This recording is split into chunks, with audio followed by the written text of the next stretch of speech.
of jets in an open sky, a streak of gray, and a cheerful...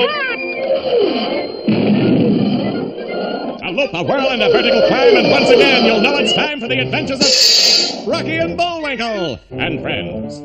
Starring that supersonic speedster, Rocket J. Squirrel, with his pal Bullwinkle the Moose, and a host of others.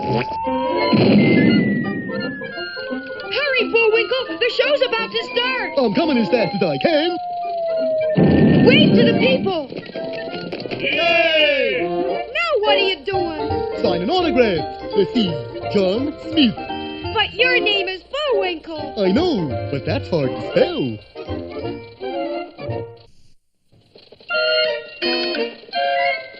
We're gonna have a lot of fun. Come on and join us. Sure, there's always room for one more.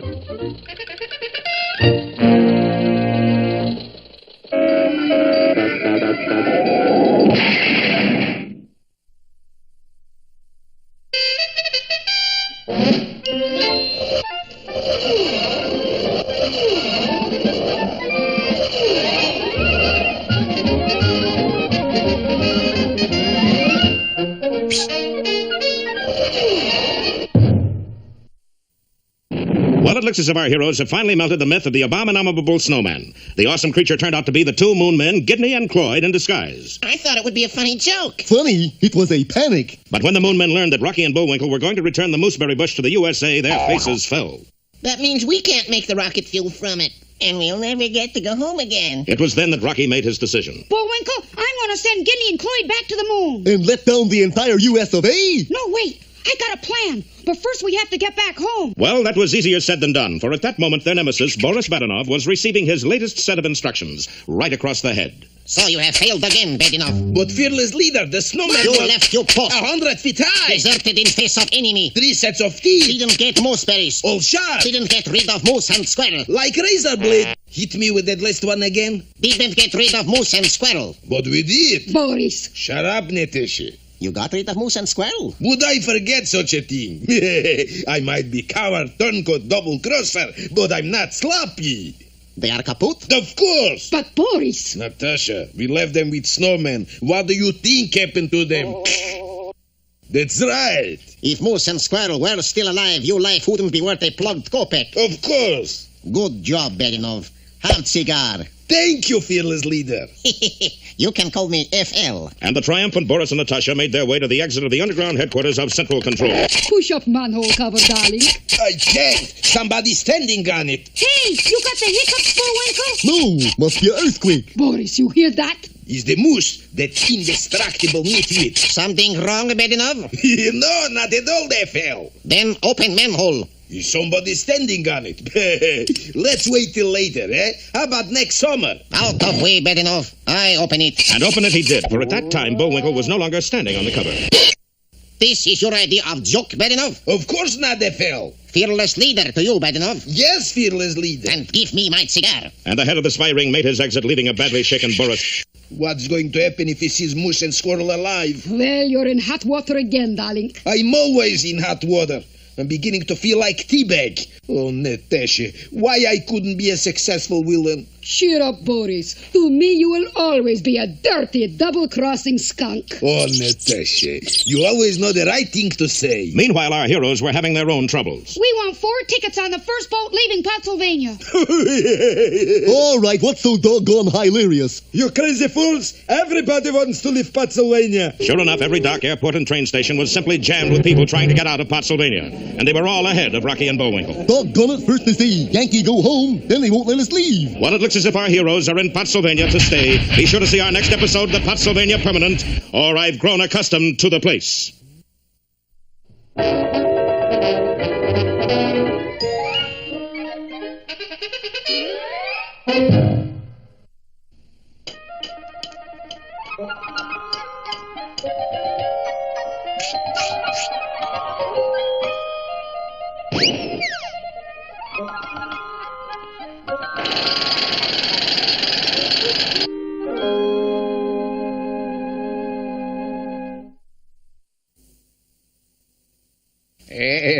Pardon me, Sonny, but can you tell me where I can find that eminent philosopher, Aesop? Well, what's up, Dad? Going to a Halloween party? Huh? I said, what's up, Dad? Never mind, Junior. I was hoping you wouldn't recognize me. I'd know you anywhere, Pop. Well, the reason for this disguise was to illustrate today's parable. To wit, appearances often are deceiving. Clever? Clever. Yeah, well, this brings to mind the fable of the wolf in sheep's clothing. In the forest lived Al Wolf. He was a husband-type wolf. He happened to have a wife-type wolf, and they were expecting, or rather she was, a baby-type wolf. Anything I can get you there? Like, pickles? Chocolate-covered sesame seeds? I ain't in the mood for none of those things, Al. Well, you must have a craving for something. Well, if you must know, I have an urge irresistible for a roast lamb. Anxious to obey her slightest whim, Al Wolf adjourned to the nearest butcher shop. Okay, what'll it be? Let me have a leg of lamb to go. Sorry, sir, we're fresh out of lamb. How about some bologna? Wife wants lamb. In that case, try the serve-yourself machine over there. They got lamb in there? Yeah, they got everything. What'd you get? Package of cigarettes. Tough luck. Must be a short in the machine. I tell you what, I'll trade you the cigarettes for the bologna. Look, my wife wants... How about that? 5 minutes later, the wolf was back home. This is lamb? That's what it says. Lamb. You know what this says? Rolling pin. Right. You give me the lamb, I'll give you the rolling pin. I said lamb, and I mean lamb. Al Wolf decided to eliminate the middleman and go to the basic product itself. Unfortunately, said basic product had a basic element of danger. Wouldn't you know to be a sheepdog guarding them sheeps? Hey. Oh, well, maybe he'll see things my way. Pardon me, sir. Having tried the honest method, he resorted to the dishonest method. Lucky, lucky, lucky! Step right up here and win yourself a fortune. Around and round she goes. There where she stops. Only I know. What's the big idea, Wolf? The big idea, Rover, is this. So you pick a number, I spin a wheel. Your number comes up, you got to shoot me. Again, your number don't come up, I win a sheep. Okay, 2,369. That the number you want? That's it. Look, Spot, the wheel only goes as high as 100. 2,369. Yeah, that's what I like. Faith. Well, here she goes. Ever had the feeling you was in the wrong business? Most wolves are persistent, and this one was no exception. He decided to tunnel his way into the center of the flock and make off with a lamb. Well, I guess I outwolfed him this time. A sheep! A sheep! I finally got it! A mistake here. This ain't no sheep, it's a doll. Sounds like this doll swallowed a clock. Hey, what do you know, an alarm clock? And it's even got a second hand. This wolf was long on persistency, although short on other commodities. There must be some way of getting a sheep. But as long as I look like a wolf, that sheepdog ain't gonna... And suddenly a bold and daring plan took shape. Moments later, high atop a craggy cliff, what appeared to be a lost lamb was pitifully bleating for help. Needless to say, the sheepdog wasted not a second in effecting a timely rescue. The errant lamb was returned to the flock. Hot dog! Oh, or should I say hot lamb? However, before he could strike... Okay, George, if we're going to shear these sheep, we better get started. And we'll start with this one. Hey, wait a minute. You guys are making a faux pas. See, I'm a sheep in wolf's clothing. I mean, I'm a... Ow! I thought you was just going to get a trim. This ain't no haircut, Myrna, honey. You see what this is sheer bad luck. It all began... Where's the lamb, Albert? This sheepdog, was a real nemesis, so let me tell you. The lamb, Albert! I'll bring you some chocolate-covered pickles, dill. Thus, Al Wolf was forced to take it on the lamb instead of dining on one. Tragic, no? A real tearjerker, Pop. But at least we have a moral somewhere. And now, what did I do with it? I had it with me when I left. How's this? Always be alert, whether awake or asleep. Good? Yeah, not bad, Junior. Not bad at all. And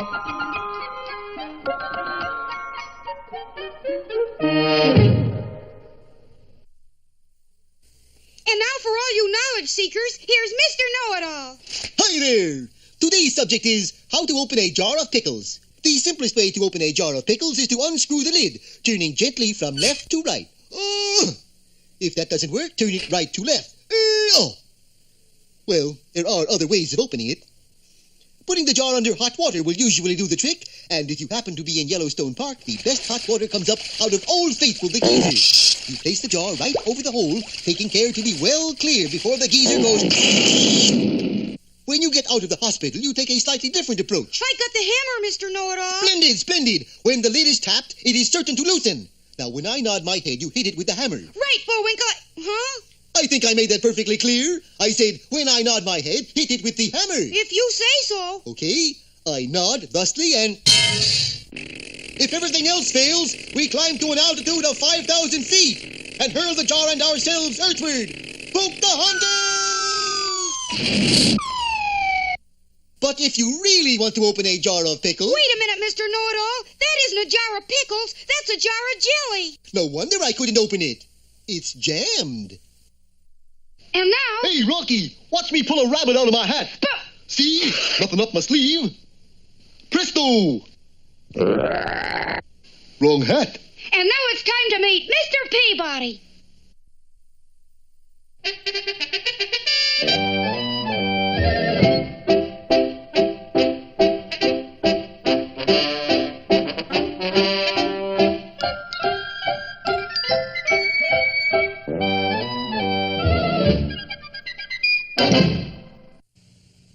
Peabody here. You're just in time to join Sherman and me on another journey into history. What year shall I set the Wayback Machine for, Mr. Peabody? 1191, Sherman. And the place? The Holy Land, where we look in on the Crusades led by that indestructible English monarch, Richard the Lionhearted. The Wayback transported Sherman and me to our destination, but as luck would have it, we arrived in the midst of a battle royal between the Saracens and the English. However, it was a battle of short duration. Golly, Mr. Peabody, all of a sudden everybody stopped fighting. I beg your pardon, soldier, but has the enemy surrendered? Oh, no, it's merely tea time. We always stop for our afternoon tea. Taking advantage of the brief recess, Sherman and I proceeded to seek out King Richard. It wasn't until we came across a regal tent at the rear of the lines that we heard... You dared to attack the King of England, do you? Well, take that, and that! Sounds like King Richard's in trouble. We entered, but saw no signs of the enemy. Arm yourselves if you value your lives. But who are you fighting? Him. Good heavens, a mouse. Yes, I was halfway through my Roquefort when the monster attacked. Couldn't you scare him off? Me scare him? Surely your majesty is not afraid of mice. Mice, fish, canaries, people, buildings, trees, you name it, I'm afraid of it. But why do they call you lion-hearted? A misnomer. Actually, I'm chicken-hearted. I would imagine that the war is going badly. Oh, yes. So far I've lost 2 wedges of Roquefort, a slice of Limburger. Not your war, your highness. The war outside. Oh, that one. Yes, I wonder how it's going. We soon found out. Bad news, your grace! Out with it, man. Are we retreating? Worse than that, we've run out of tea. That is bad news. The situation called for an urgent meeting between Richard and his chiefs of staff. I say we should call the whole thing off. We're running low on crumpets. Gentlemen, I have a plan that would end the war in 1 hour. Wizard. Absolutely wizard. What is your plan? Who leads the Saracens? Saladin.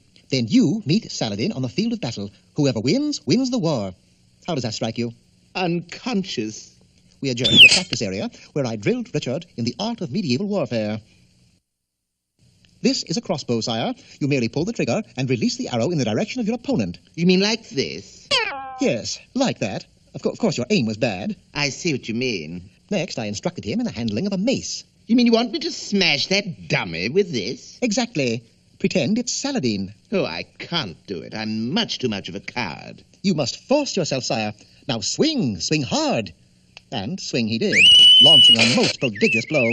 Couldn't I challenge Saladin to a game of Parcheesi or something? No, you have to fight him. I guess you'll have to use this magic sword. Magic sword, Mr. Peabody? Yes. Don't you remember, Sherman? This piece of steel was fashioned by a dervish in Damascus. Whosoever wieldeth it possesses the courage of 20 lions. You mean if I fight Saladin with his sword, I can't lose? Precisely. Psst. Is it really a magic sword? Of course not, Sherman, but it may give him confidence. And so King Richard faced the fierce Saladin, and although Saladin was a master swordsman, when the smoke cleared... Yay! Long live the king! Later, inside Richard's tent, I disclosed the truth about the so-called magic sword. I don't believe it. It's true, Your Grace. Look at the inscription. Made in Japan, not Damascus. Oh, that's wonderful. You mean your victory over Saladin? Oh, no. The fact that I can now look a goldfish in the eye without flinching. Thus, from that day forward, Richard lived up to the name Lion-Hearted. In fact, he never took a walk without at least 2 lions on a leash. Yes, Richard was lion-hearted, all right. Of course, he was no fool.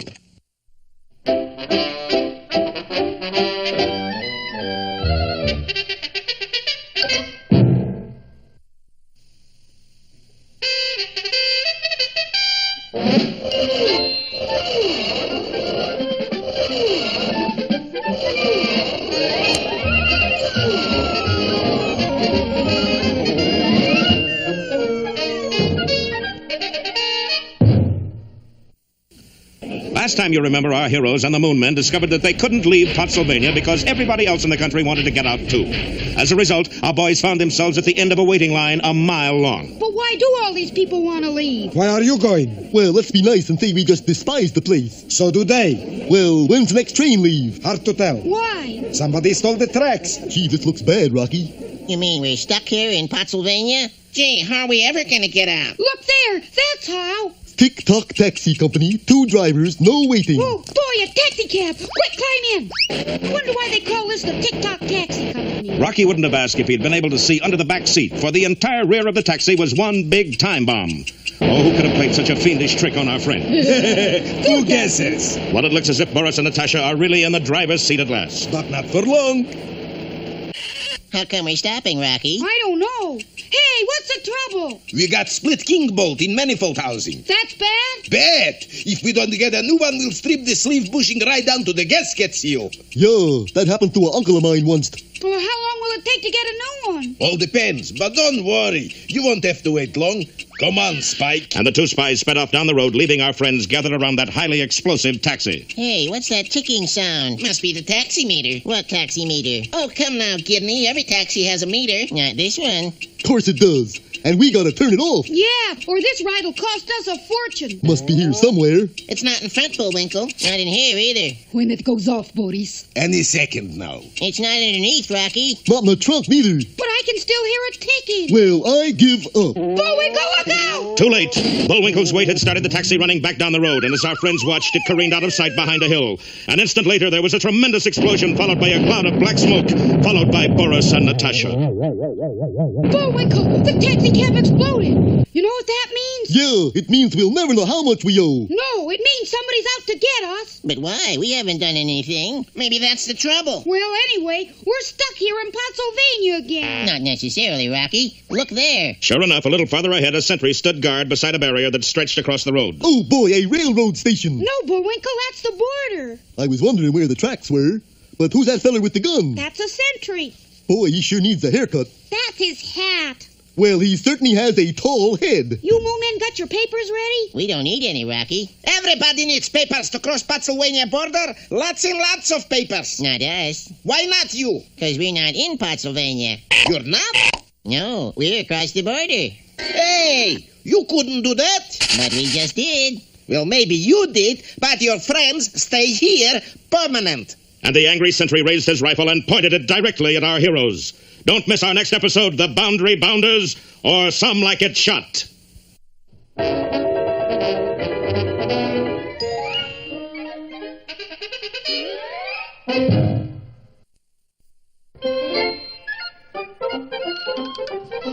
it looks as if our time is just about run out. Just enough left to tell him who the sponsor was. You got the credits, Bullwinkle? All on this itty-bitty card. Oop.